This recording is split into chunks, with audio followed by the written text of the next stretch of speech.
Hey guys, it's Chelsa Messenger with Picks and Parlays. We've got more NBA action to bet on.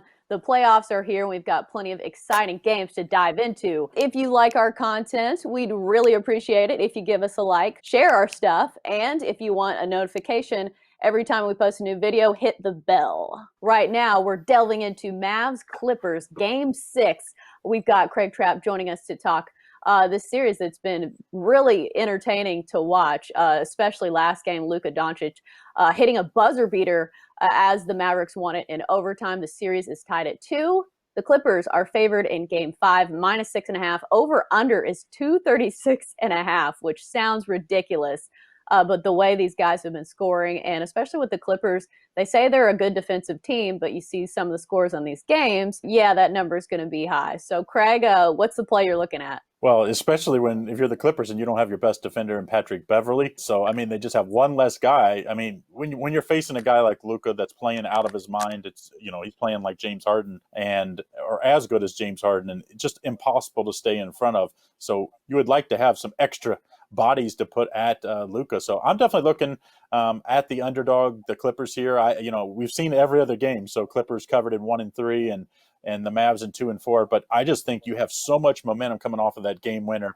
And now you give me 6.5. I assume Porzingis is not going to play. If he plays, it's just a bonus here for us.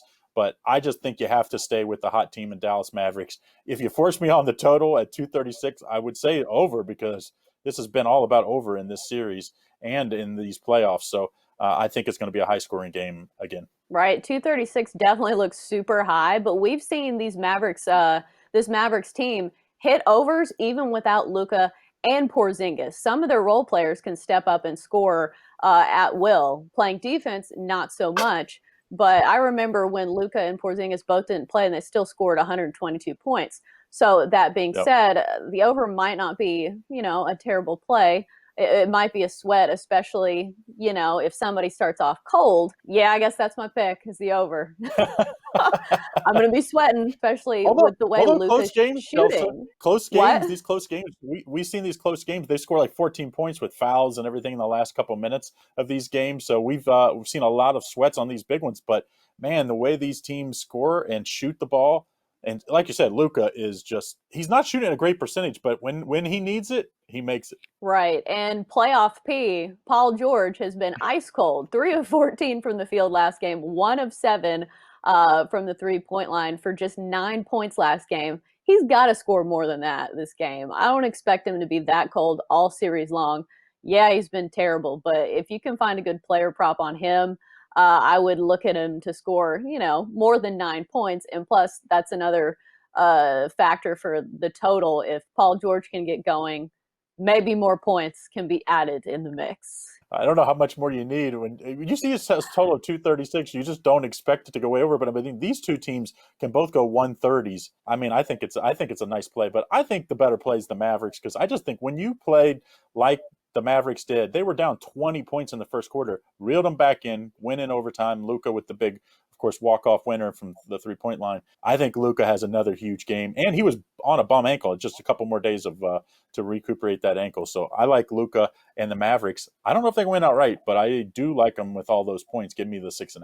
Right, that's what I was about to say, because sometimes, what if he had not hit that game winner? Sometimes wins can mask a bad game, and the Mavs, they had to play from behind a lot of this, and if he wouldn't have hit that game winner, we might be having an entirely different conversation. However, I think momentum is a big part of basketball and sports in general, so you can't discount that. Yeah, I agree. I mean, when you got a momentum like that, I mean, it's not just any win. I mean, they beat the Clippers, Hmm. and if you follow what the odds makers have done in the U.S., they are the favorite before the playoffs. The Clippers were the favorite to win the West, even above the Lakers. So, and I think they were tied with the Bucks to win it all. So that tells you how much respect for the Clippers team. But this Clippers team, they've had no answer for Luka this series. Right. It's been really evenly matched. And I think that's why I'm going with a total on this one, just because both teams to the over. Clippers 8-2 in their last 10 with 8 games to the over. And the Mavericks 7-3 in their last 10 with 7 games to the over. So both teams that have been scoring a lot of points when it comes to the bubble. Yeah, I agree. All right. Well, that's going to wrap it up for Mavs Clippers talk here on Picks and Parlays.